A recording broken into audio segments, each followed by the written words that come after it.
areas that still are unfinished, and we want to close any gaps, and we hope to also answer any questions you might have lingering. And so with that, I will turn it over to Dean Karen Lang, but I want to introduce our panel to you. She will be one of our main panelists, and then we also have Father Eric Rutten, whom you met earlier, who is our Director for Campus Ministry. Dan Mavison is our Director for Public Safety and Transportation Services. And James Sachs is our Assistant Dean of Students, and we call him the discipline guy. So with that, Karen?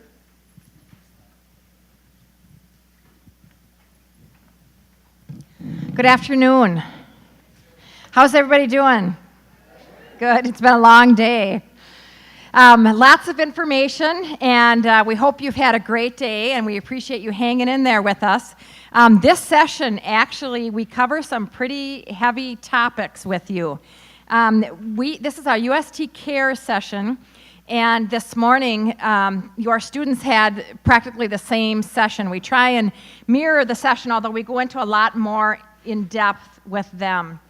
And so we hope that between now and the beginning of the school year, you have an opportunity to talk with your student about some of the topics that we're going to address with you today. So as Sister Sharon said, my name is Karen Lang, and I'm the Dean of Students. And this afternoon, we're going to talk with you a little bit about your students' safety. Now, we know that all day long, you have gotten different messages, and the message has been, it's time to let go, it's time to allow your student to advocate for themselves. You heard about FERPA, you're going to hear about HIPAA this afternoon. So we know that that was the message that you heard all day, and that was the message that we intended to give you. Now, this afternoon, we're going to talk about alcohol. We're going to talk about sexual misconduct. We're going to talk about your students' safety. We're going to talk about hate crimes on campus. Like I said, some pretty heavy topics. But I also want, the main message that we want to give you this afternoon is when it comes to your child's safety and your child's health, we want to talk with you. We want to hear from you. We want to be your partners. If you are concerned about your child's safety, please call us. If you're concerned about their alcohol use or drug use, please call us. We want to talk with you. We certainly will have them sign releases and do all the appropriate things, but you are their parents and their guardians, and we want to work very closely with you so we can get your student back on track and that we can make sure they're safe on campus. So also, the other thing I wanted to mention with you, sometimes you are now part of this community, and you might hear different things about what's going on campus. And if you do hear something, you think, this doesn't sound right, this doesn't sound appropriate. Again, we do want to hear from you, and we do want to talk with you. So the first thing we're going to do this afternoon, we're going to show you a video. And this is a video of some of our orientation leaders. We asked them to come forward and share some of their stories. I do want to give you a heads up that Ranitha talks about a friend of hers who was sexually assaulted. And as I mentioned, the students saw this same video, and they spent quite a bit of time talking about each of the scenarios, talking about our policies on campus, talking about resources on campus, and also talking about how they can be bystanders, how they can intervene if they see something that's uncomfortable. And so as I said, we'd love for you to have conversations with them about each of these topics between now and the time that they come back. So we'll go ahead and start the video. Yes, come on in. If you're sitting in the corners, there's a lot of seats up front, so we would welcome you to come on in. I have a story. I mean, not a made-up story, but something that actually happened to me. We could make up stories about people that don't exist. Or we could tell you about our first years here, what we have experienced. About the moments in my life that have taught me things, important lessons that I keep with me today. Lessons that have made me a stronger individual and a better friend. I'm sure it's not all that interesting. Maybe these things will never happen to you. But I have a story. Most people seem to have it all figured out when they get here. I didn't. The most common question you are asked coming into college is, what's your major? And I had no answer. You hear people say, oh, don't worry, a lot of people are undecided their first year. Just take a few courses, then you'll know. I entered UST thinking my experience was going to be similar to what Hollywood has made college out to be, through drinking and parties. I tried to live my first year the way I thought college was meant to be. One night, I drank in excess, and as a result, the police had to take me to the hospital. My friend went to a party. It seems like such a normal thing in your first year to go to a party. And this one wasn't anything special. It was the weekend and she'd been studying for a week and she was ready to relax for a little bit. It was nothing crazy, just a group of people hanging out at a house off campus. There are so many things happening at the start of your first year of college. Between meeting new people, trying to keep up with classes, and getting involved on campus, and all the different events, I was trying to do it all. And it was great. I was having a ton of fun and really making the most out of the experience, but I wasn't always doing the best to take care of myself. A while after I got out of the hospital, I had to meet with my hall director. I was sanctioned by UST, but what was worse was the shame I felt for my actions. I let my family, friends, and myself down. But this was a turning point for me. This humiliation, along with the guidance of my hall director, helped to transform me. I learned who I am and who I wanted to become. I realized that my circumstance was a direct result of my actions. And though it was frustrating, it was also empowering. Only I could change my situation. The place was crowded and she needed some air. One of the guys who lived there brought her to the basement. They were alone. He said they should make out, but she didn't want to, but that didn't matter to him. He did what he wanted, and he raped her. I knew my heart was set on a degree and a major that allowed me to help people, but there were still countless choices. My mind boggled with the many choices I could make, and the sense of urgency that was attached to making the decision put the pressure on. In the back of my mind, I always compared myself to others here who knew their career path. I sometimes felt as if I didn't know myself enough. I questioned my passion and my purpose. Halfway through my first semester, I was on my third cold. I was miserable. I was missing classes and getting behind on my work. The more I tried to push myself to get back on track, the sicker I got. I was caught in a cycle and I didn't know what to do. After it was done, she didn't know what to do. You hear about these things happening, but you never think that they could happen to someone you know or to you. She felt alone.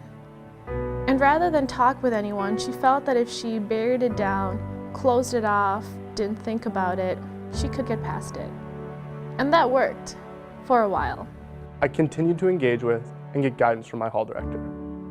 Eventually, I acquired 2 different jobs on campus and was able to go on a vision trip through campus ministry.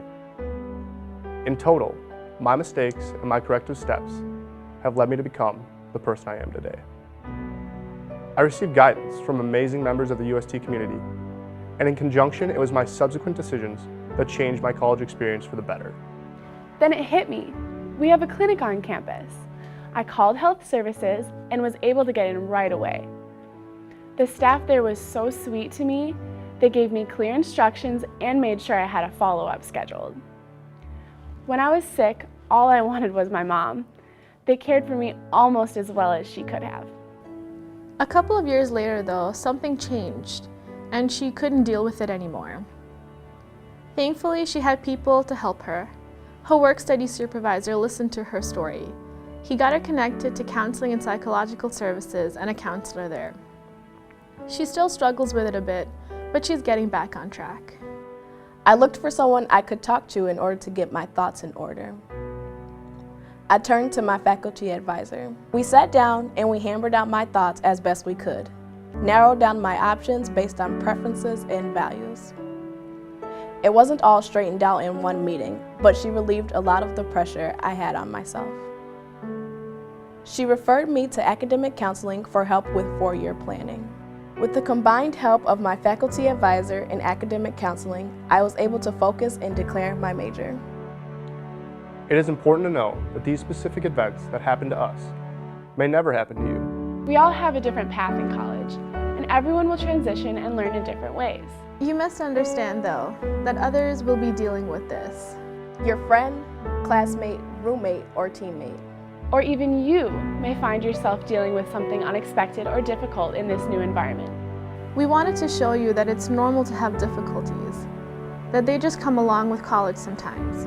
We also wanted to show you that with a little help and support, you can make your way through it and truly be successful here. You are now part of a large, caring community where many are invested in your safety, well-being, and success.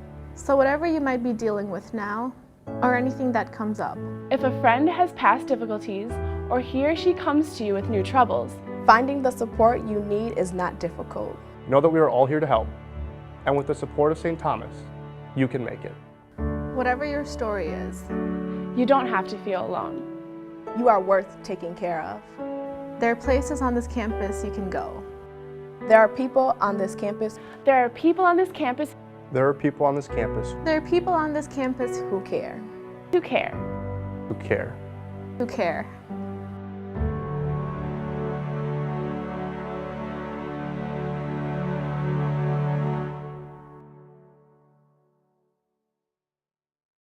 As I mentioned, our student orientation leaders did come forward with each of these stories, and we really appreciated that, and want to spend just a little bit of time talking with you about some of the stories that were brought forward on the video. Now, I'm guessing many of you have probably seen some of the information that has been out in the news and the media lately around sexual assault on campuses. Have you seen that in the paper? Yes. So we know that we want to be as transparent as possible about each of these topics, and we know that there's been a lot in the media around sexual misconduct, and the Campus Save Act that came out this spring, along with the Violence Against Women Act, both came out of the federal government. And as we have reviewed all that information, we have felt very good about what we have been doing both proactively and reactively around sexual assault.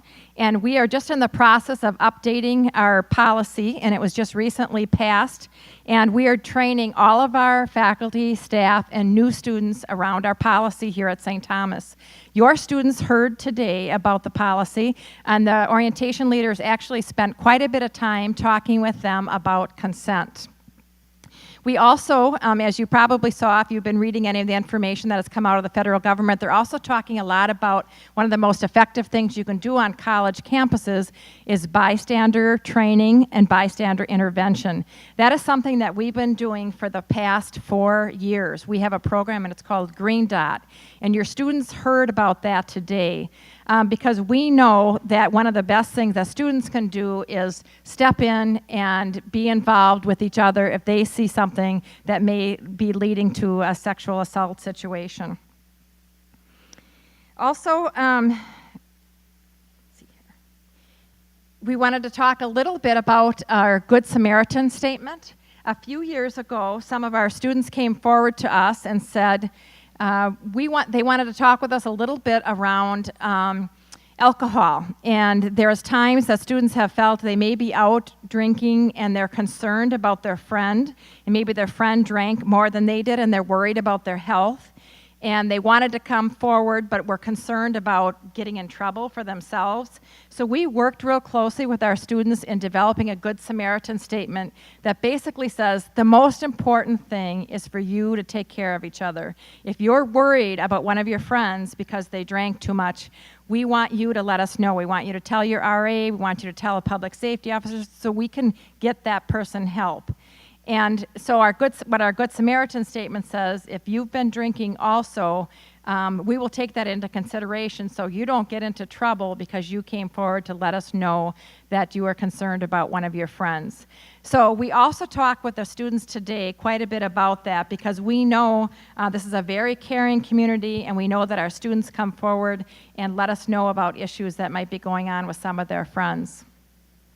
We also talked briefly about the hate crimes and bias-motivated incidents policy, and that policy is outlined in each of your planners that you see today. Actually, each of these policies are outlined there, and it's an opportunity for us to let our students know that any kind of hate crimes on campus are not tolerated, and if there is anything that happens with a student, we want them to come forward and let us know, so we certainly can address that and deal with that right away, too.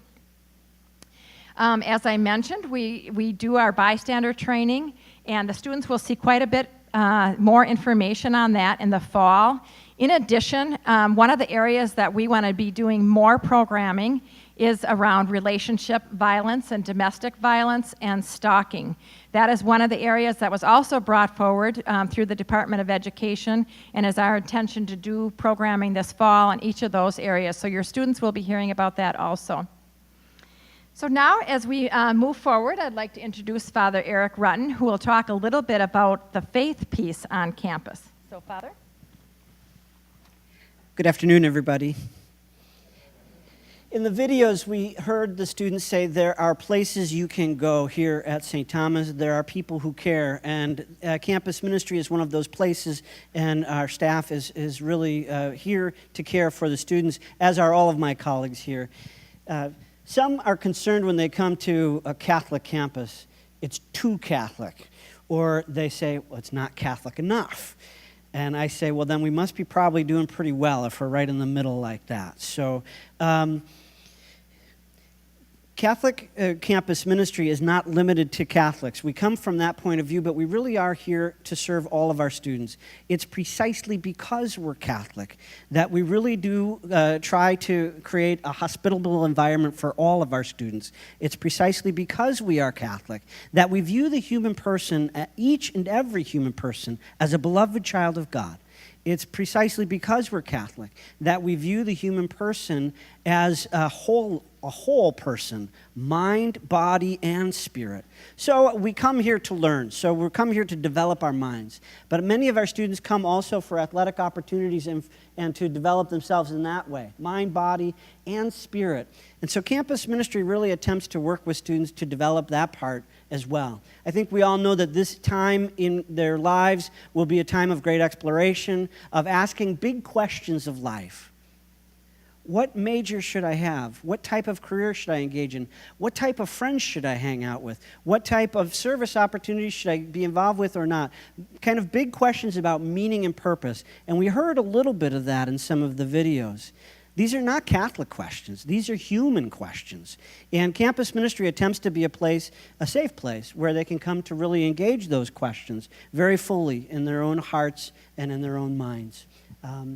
Campus ministry provides what you might expect at a college like this. A lot of the same services you would get at any local congregation or parish. We offer worship opportunities on Sunday for Catholics, but also for other Christians. And we offer opportunities and directions for students to engage in whatever type of worship opportunities they prefer. We have retreat opportunities, and I'd like to just highlight one of those. I mean, we have some for first-year students. We have some for seniors. We have some seasonally, like for Advent or Lent. We have various types of retreats. But the one I want to mention to you is our freshman retreat. It's an opportunity for students when they arrive on campus, and after all the hubbub of the first couple weeks of school, to take a step back and to ask themselves again, okay, who am I? And can I really just be myself here? And what is my faith, and how does that play into all these challenges I'm going to be facing? That's the freshman retreat. And I promise you, it's an opportunity to meet other students who are asking the same questions, and to do so on a very kind of authentic level, away from kind of a lot of the social expectations on campus. So talk to your sons and daughters about our freshman retreat. We also have a peer ministry program, and again, that's ecumenical in nature, engaging students in their own faith journey. Good old Father Rutten can say what he wants, but oftentimes it's the student-to-student engagement where they can really dig deeper into some of those questions. Peer ministry. The other thing we do is volunteer opportunities. We have a program called VIA, Volunteers in Action, which is local and ongoing. You can volunteer somewhere for an hour a week throughout the semester. We also have Vision, Volunteers in Action, internationally or nationally. You know, because you have to have an acronym for these things. Volunteers in Action, internationally or nationally, which is our break trips. January break, spring break, go with a group of 10 students. Throughout the United States, we have also done international trips, Central and South America, Laos, all the way to Uganda. We've done some amazing trips. And almost universally, students come back and say, that has made all the difference for me. That really changed me in very deep and profound ways. These are the types of opportunities we like to provide for our students here in campus ministry. I would also just like to highlight again the ecumenical and interreligious character.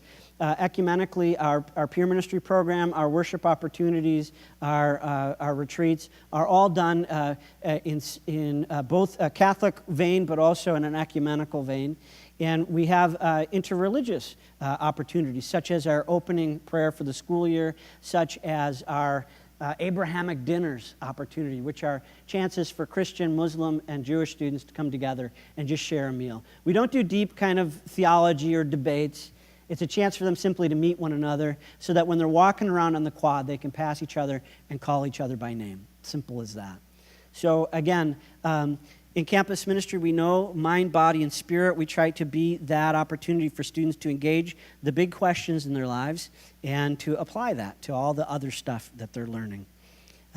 So with that, I will now turn the microphone over to our presentation on health services. This is Gail. Hi, can you hear me? My name is Gail Konzemius. I'm a nurse practitioner here at the University of St. Thomas in the health service. It's the first time I saw that video, and what struck me is the statements about there's people here who care. And when I came here 9 years ago, I was really impressed by the staff here, the people that support your students and really want them to succeed. So rather than saying, well, you made a mistake and now you have to deal with the consequences, the goal is to also help them get past that and grow and succeed. And I continually see that every year that I'm here. So it's really exciting to be a part of the group that helps educate your students. Last year at this time, I was sitting in your shoes at a college orientation, so at this point you're on information overload, so I'll try to keep it, get to the point. The goal of the health service is to provide a lot of good resources for your student to stay healthy. We want to help them recover from illness. We want to help them maintain their academics while they're doing that. We want to educate them about their health and staying healthy. And I really appreciated the one student who said her first semester she was sick 3 times. I equate being a freshman in the dorm like starting kindergarten. If you remember when you took them that first year, they were sick all the time. Freshman year, they all sneeze, cough on each other, and share everything. So as they're building their immune system, they're frequently ill, and we're trying to help them learn how to stay healthy and get sleep. The health service functions as a regular clinic. We are not your the high school nurse's office. We're a regular clinic. So your student will call and schedule an appointment to see someone. Here's my cheat sheet here. We have multiple resources on our staff. So we have physicians that are specialized in internal medicine and family practice. We have nurse practitioners. We have registered nurses.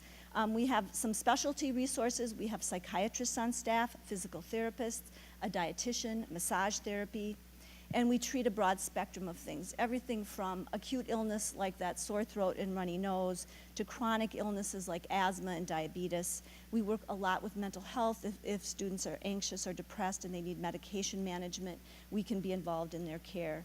We do wellness things, so annual physicals, sports physicals. We have an allergy shot clinic, so if your student needs allergy shots, they can continue on their regime and not have to drive off of campus a couple times a week.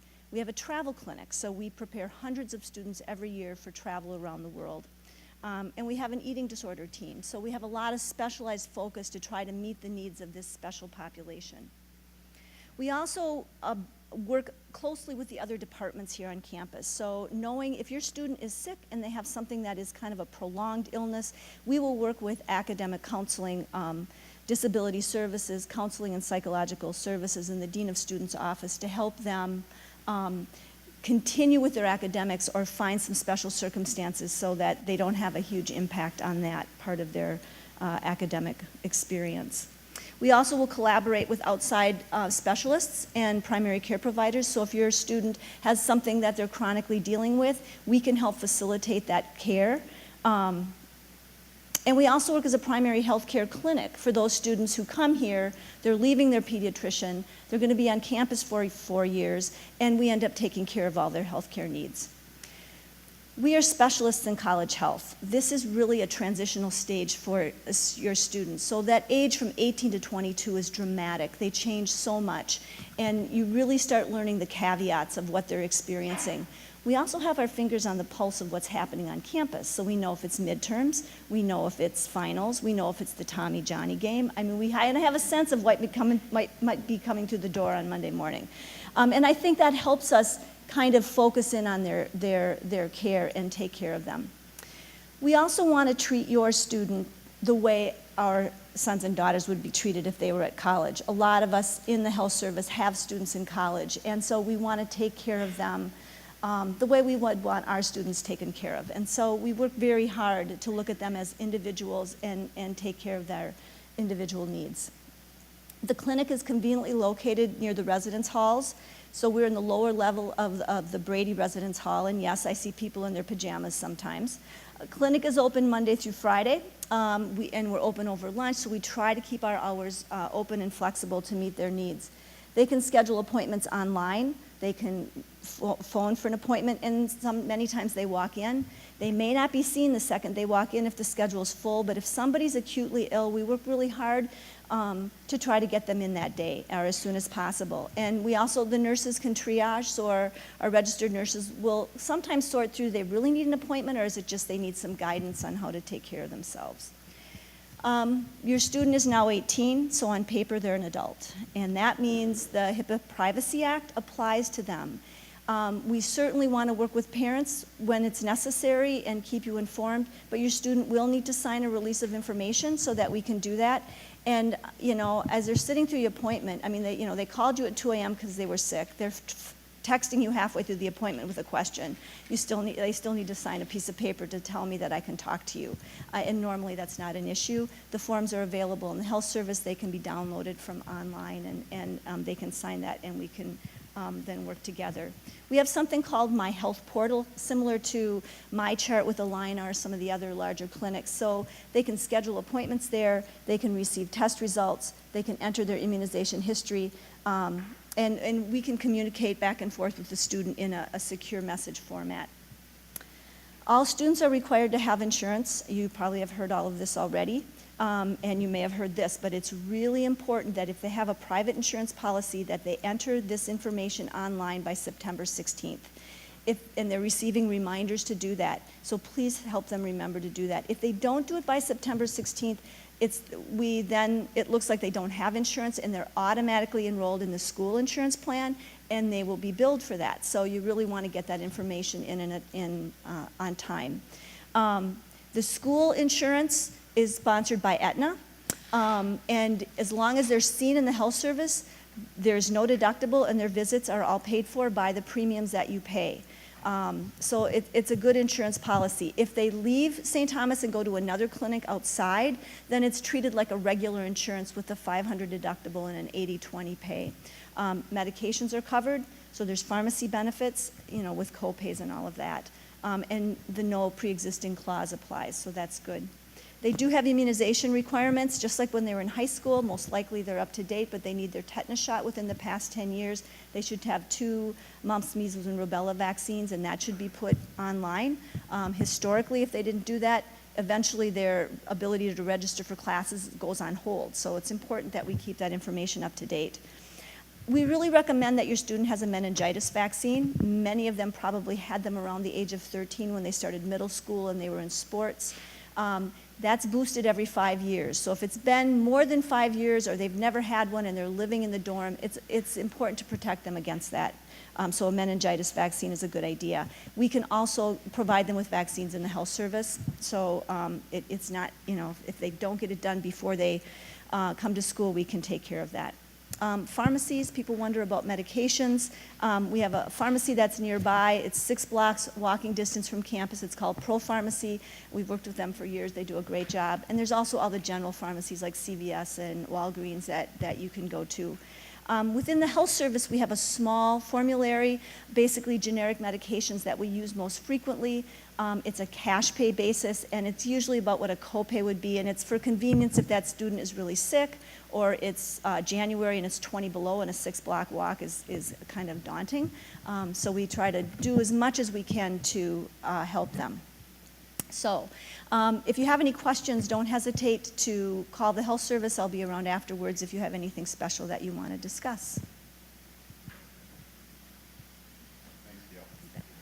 Good afternoon, ladies and gentlemen. My name is Jim Sachs. I'm the Assistant Dean of Students. As Sister Sharon indicated, I'm the Discipline Dean, and people wonder why I'm always so happy, because they don't let me out very often, and very rarely do people happy to see the Discipline Dean. I'm kind of like the Maytag repairman. So I'm glad to get the opportunity to give you a brief thumbnail sketch of our disciplinary process and kind of the philosophy that goes on behind it. And if you want to be an Assistant Dean and do discipline, you basically need three things. You need passion, or you're going to burn out pretty quickly. You need perspective. You have to understand that whatever 18-year-olds have been doing, they've been doing it long before I got here, and they'll be doing it long after I leave. And you need a world-class sense of humor, which is why I like to introduce my career path. I'm a Jewish lawyer who was trained by a Lutheran pastor to do discipline at a Catholic university. Thank you very much. And if I ever do write the book, and I am trying, it's going to be called It's Not a Bong, Mr. Sachs, but I'm working on that. The sense of humor has gotten me into trouble before. I can say that honestly with my boss sitting behind me. She used to have a kill switch. It was a garage door opener that I had taped up for her, and she would point it at me and do that. When I first started doing this, on my road to becoming a recovering attorney, I was working at a different university, just starting with Dan Mavison here, and he was running public safety, and I was the assistant dean. It was a big night. It was homecoming or something, so he was going to give me a walkie-talkie so I could be part of the action. So he drops it off there, and it's like 11 o'clock on a Friday. Have you guys ever seen that experiment they do with kids where they give them a marshmallow, and if they can hold off, they get a second one? So I lasted about 3.5 minutes, and I grabbed that walkie-talkie. I said, 1 Adam 12, 1 Adam 12, see the man about a white Ford Bronco? And about 3 seconds later, I hear Dan. He said, Dan, this is Jim, over. It's like, yeah, Dan. If you're going to play with it, I'm going to take it away from you. It's like, sorry, Dan, over. But you do need that perspective, and you need that sense of humor, and a few of the things you understand is that nobody reads a code of conduct until they get into trouble, but if you want, it's out there, it's 27 pages long. If you need to go to sleep, just pull that thing right out, it'll put you right to bed. You have to know that really 5% of the students give you 50% of your work, and I also want you to know that this is really a safe place, statistically and in reality. I know we're giving you a lot of heavy subject matter, but really it is a safe place. Is that a guarantee that bad things don't happen? No. You know, it's still a lot of people around here, but we do have people who care, and the best thing that you can do as a disciplinary guy is let people know that you're watching. And I think what catches our students off guard is that we actually do enforce. People are out there in the halls. It happens both on campus and it happens off campus, and that's part of the reason we give this message. So you need that sense of humor, you need that sense of perspective. And over the evolution that I've been doing this, my perspective has changed. When I started doing this, my hair was brown, and it was mostly about my father explaining to me, with love and exasperation, that he wanted all girls and my name was supposed to be Karen. Or he would say, your middle name should be deductible, James. Or he would say something else to me like, I need car insurance more than I need a son. And he loved me, but I could tell he wanted to kill me on several occasions. And now the perspective has turned because my daughter is in college, and I have a couple more at home. And, she didn't come to this school, and I kept going, honey, St. Thomas, what, you don't want to come? Is it me? Yeah, duh, Dad. So we thought she was going to major in eye rolling, but she seems to be doing pretty well. And you tell them, you hope that you've raised them. At this point, it's a leap of faith. It is an act of faith. So let me ask you really quickly, how many of you, is this your first child in college? Pretty good. How many number 2? How many number 3? Number 4? Any with 5? Punch card, punch card, punch card? Anybody more than 5? Woohoo! How many? Woo! Give this woman a hand. Very good, very good. So, they know what the truth is, they know what reality is, they know that you can't drink if you're 21, and that's really my major issue. It's the same issue that every assistant dean has at every college except for BYU, because Mormons don't drink, but otherwise, it's pretty much my number one issue. So the disciplinary process, I'm hoping, will make sense to you instinctively. I'll give you a real quick thumbnail sketch. But what happens, most of the volume does come from our residence halls, but I get about 20% of my issues from off campus. I deal a lot with the off-campus issues. The first time or the second time that a student gets into trouble, they're going to deal, if they're in the halls, they're going to deal with their hall director. They generally don't get to me until a little bit later. So you can probably picture it in your head. Now, everybody get in their Wayback Machine to when we were all cool. You remember that? Before we got minivans, we were all cool. And they're all accelerator, very little steering wheel, and no brake. And we will tell them, and yet I will still have a job every year. And Friday night, they're in a room, it's loud, public safety is there, the RAs are there, they open the door, and there's underage people with alcohol. They will get names, they will get IDs. If public safety is there, and they often are, they'll get a portable breath test so we'll know what the blood alcohol level is. And a report will be sent to the hall director. If it happens off campus, it might be sent to me. We'll send a notice to the student. The student will come in and meet with us. We'll let them read the report. Generally, that part's pretty quick. Are you under 21? Okay. Were you drinking? Okay. Well, the sanction first time is $80, a warning, and the alcohol course. You generally will not know about a first-time alcohol violation. If there is a health or safety issue involved, you will probably know that night, and Dan Mavison will talk about that. But generally speaking, this is our chance to engage students one-on-one and do what I call my 10-point maintenance check. You know, where'd you come from? You know, are you doing all right? Are you getting along with your roommate? How are the classes going? It's a way to get them to talk to you, and it's amazing. You've heard all day, and I hear myself saying, talk to your kids, and that's not the hard part. The hard part is getting them to talk to you. And that's the rewarding, kind of cool part about my job is I have 18, 19-year-olds who will put down their defenses and actually talk to me. And I think that they sense, at least when they're talking to me, that they're talking to a dad. Not their dad, thank God, but a dad. And it's not about judgment. It's about the same things that I've told my kids, which is, you know, do you understand how important this is? I can only afford to pay for this one time. So I understand that there's going to be some fun, but there's got to be some balance too.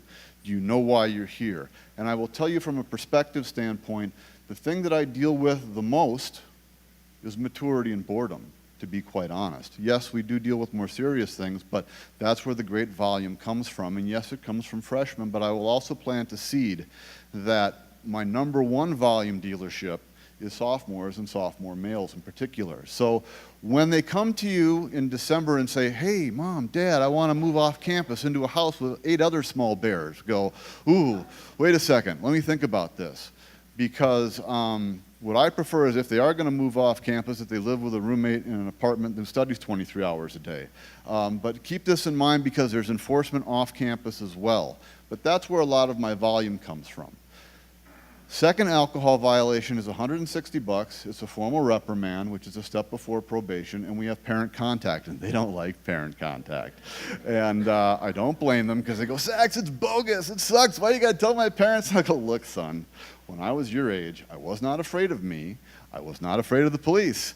I was afraid of my father, sticking his foot up my butt, breaking it off, killing me, threatening to take the car away, and then turning me over to my mother.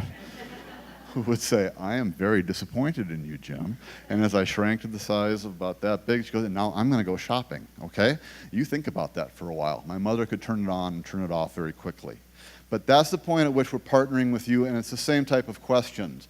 Are you vested in this? Do you know how much it costs? You only get to do it once. We want you here. We want you to be successful. We want everything for you that your parents want, but you got to step up and do this. So what's the plan going to be?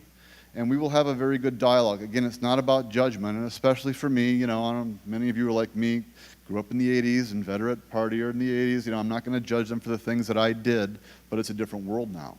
And a lot of those things are simply illegal, and they're going to get them into trouble. So it's not about judgment, it's about getting them back on the path. If there is a third violation, you're looking at probation, which will prohibit them from studying abroad. Could be a hearing board, could be something more, but at that point we're going to be talking and it's back to business. Why are you here? If you're so focused on partying, where are your grades at? So we will have those discussions with you. Briefly, let me also tell you that they enforce off campus. We have what's called the ZAP Patrol. We have the Social Host Ordinance. We live in a beautiful neighborhood. And what I tell students and what I tell neighbors is that this is a college town. You know, there are 5 small schools, there's a university, and that means that the neighbors are going to have to accept that, yes, there's going to be a little bit of noise. There's going to be some differences in lifestyle. On the other hand, when I talk to students, this does not give you carte blanche to act like jerks, okay? You weren't raised like this. I know you weren't raised like this. And just because you're not at home, people live here. So we have to find a balance. And so the police are out every weekend in the fall and every weekend in the spring, and they are looking for parties. And what often happens in the fall is the halls will disgorge, and they will go looking for a party, the freshmen especially. And the upperclassmen know, and they will try and keep their doors closed, because what happens is if you're not paying attention, you'll get 40 people in your living room, and now you can't get them out, and the police are going to show up.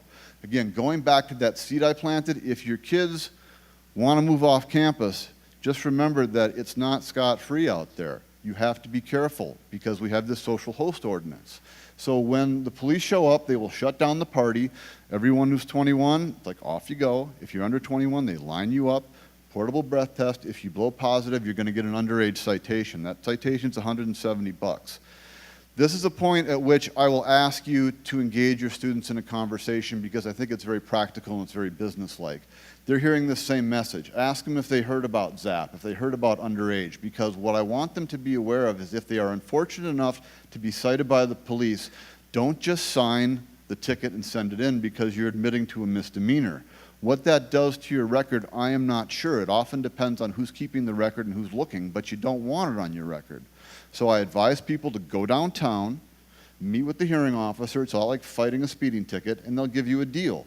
The deal is basically you're going to pay $100 more, but you will get a continuance for dismissal, and that thing will go off your record. If you are unlucky enough to be the renter or the owner of the house, you will meet with the prosecutor that following week, and you will be jumping through a great number of hoops. We want to wave people off as quickly as possible. I will be out there talking till I'm blue in the face at hall meetings, floor meetings. I will talk to the athletes, and I'm talking and they're listening, but I know I will still have a job come Tuesday because that's just the nature of the world that I live in.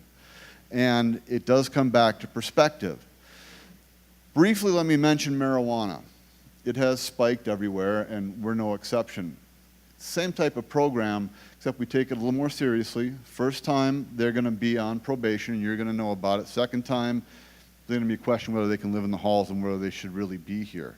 It's not about judgment. It's more about why are you using this drug?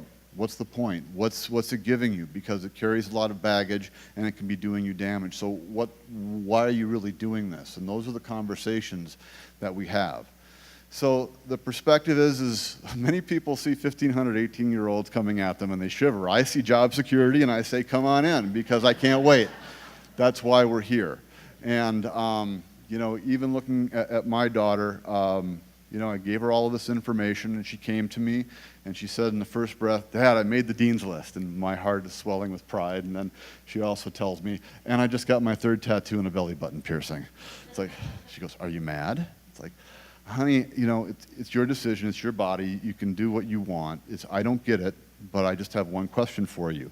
If I pull on that belly button ring, will you turn into a life raft in case of emergency? Shut up, Dad. It's like, yes, yes. So we are blessed to be able to work with these students. It really is a rewarding way to spend your professional life. I get to talk to other people's kids, and we know that this is an act of faith.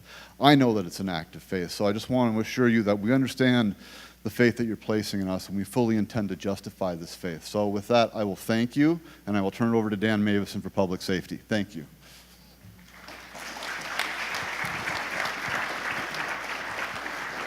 Good afternoon, everybody. Thanks for joining us today. I get to officially welcome you as part of the campus community. I want to talk to you just a little bit about public safety and some of the themes that they've visited on today already. I do have a very professional staff. My senior management team has well over 100 years of law enforcement and campus law enforcement experience, and that's just my management team alone. We are fully staffed. As I said, we're professional and we're very well trained. We're open 7 days a week, 24 hours a day. We're open on holidays, weekends. We're open on Easter and Christmas, or when the snow is out, we're going to be here. We have a couple numbers up there, and I want to visit with you on those. There's a general number up there. You don't have to write it down. It's in your book, but I want you to have a conversation with your sons and daughters. That 25100 number is our general number. We do about 27,000 service calls a year. If you do the math, you know your sons and daughters will contact us. We're their resource in the middle of the night. We're their their question and answer time. We're also their escorts for them. We do escorts on and off campus. We consider it a priority call.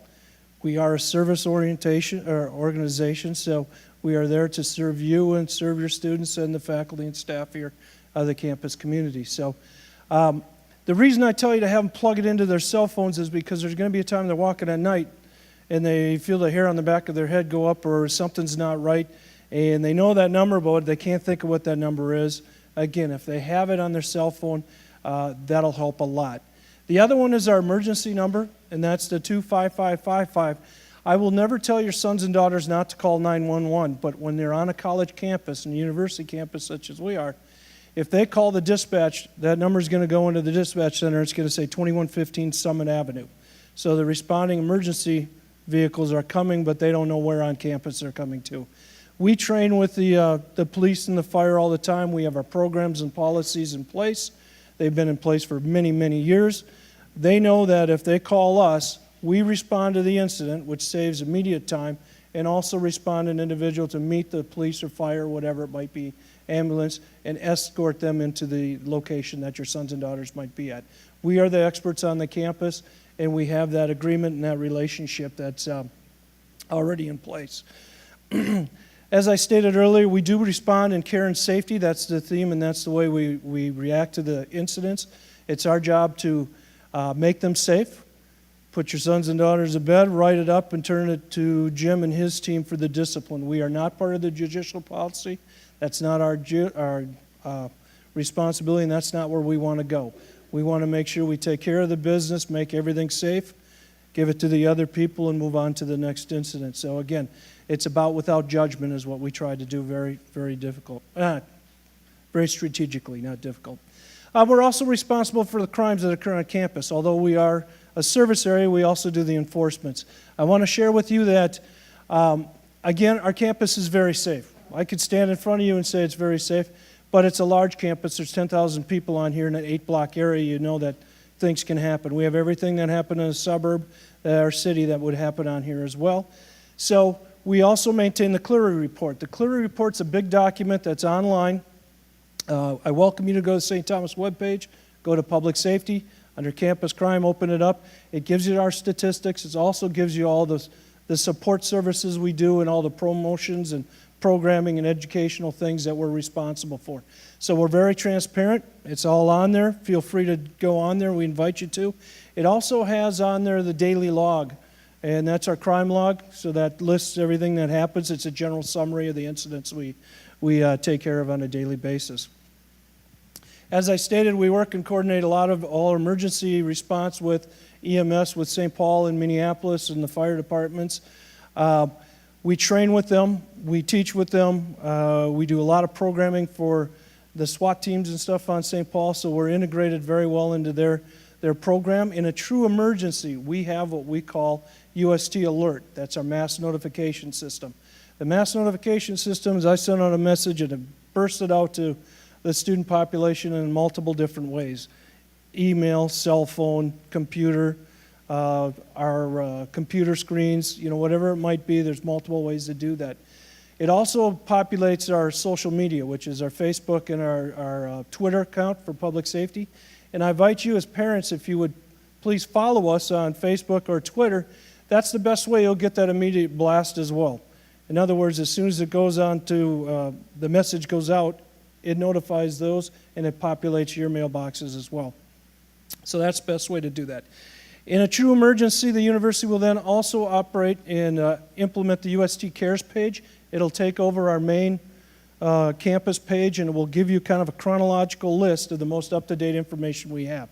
That could be where to meet your children, your sons and daughters, what kind of services we're providing, what's the extent of what's going on, what's the latest news, media reports that we can update. So feel free to follow that.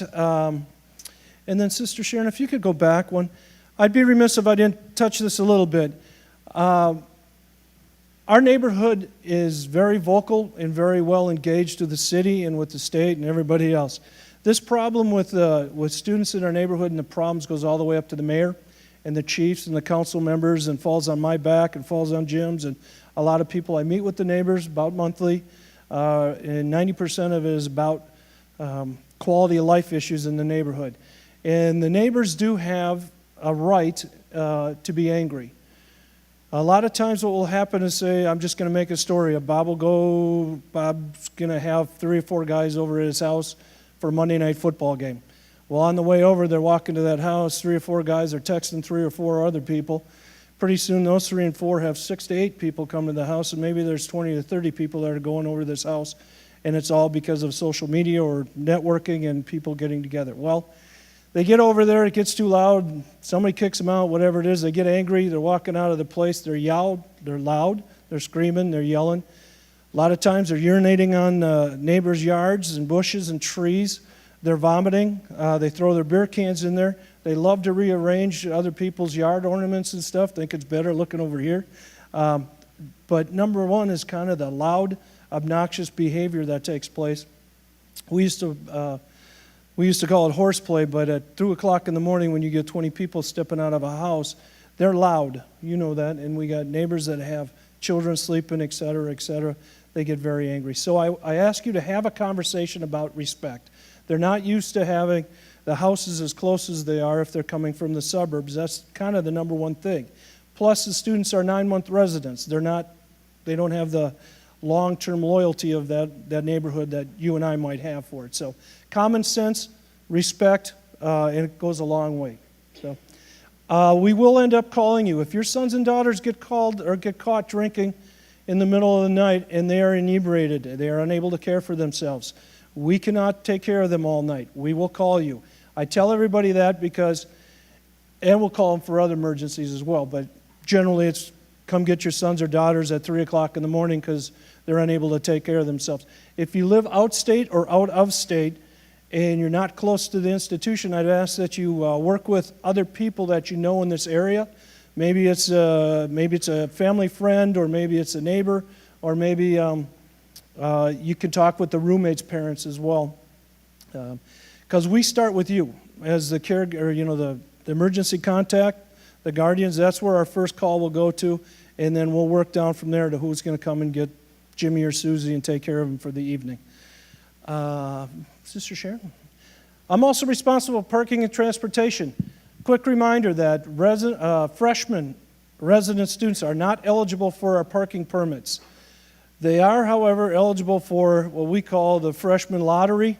It's a contract thing. I do not recommend it. We have a very limited number of them. I'm going to tell you straight out, it's like $1,086. There's options for your sons and daughters not to have cars on campus. As I stated earlier, we do escorts. That's a priority call for us. We have a UST shuttle that runs from this campus to the Minneapolis campus. Directly across the street from Minneapolis is the Target. We have the ACTC shuttle bus that goes with through the ACT schools, but it connects them. We have the Nice Ride, which is a bike ride program, rental program. We have the Hour Car. I want to talk to you just a little bit about roller skates, rollerblades, and scooters. We endorse those. Bicycles. A lot of students love to bring bikes to campus. We love bikes too. We have over 600 of them on campus at a given time. I want to warn you, when you have that many bikes, just like anywhere else, it becomes a theft. Bike thefts are a national problem. If you're going to bring a bike, bring a very inexpensive bike and a very, very expensive U-lock, okay? Don't do it the other way around. Get an expensive bike and an inexpensive lock. We obviously also endorse walking because of the location where we are and the way our campus is designed. It's easy to get around here. We have Metro bus passes, and also we have taxi vouchers. We use a taxi voucher if your sons or daughters are maybe in a soccer game, a pickup game or something, and they cut their eye open, they got to go to urgent care or something along that line. We can send them on a taxi and get them a voucher there and a voucher back. My staff knows what's considered a priority or what's an emergency. We'll take care of that. I haven't yet, but if it gets to a point where we have multiple runs with somebody, maybe I'll have to call you and we have to talk about the cost of the vouchers, but it hasn't happened at this point. We also do emergency car services, jump starts, lockouts, and general services for your sons and daughters. So again, welcome. Thank you. We believe the safety of our campus is everybody's responsibility. So if you hear something, know something, or do something, my number's all over the webpage. I welcome you to contact us. We want to partner with you. Thanks, everybody.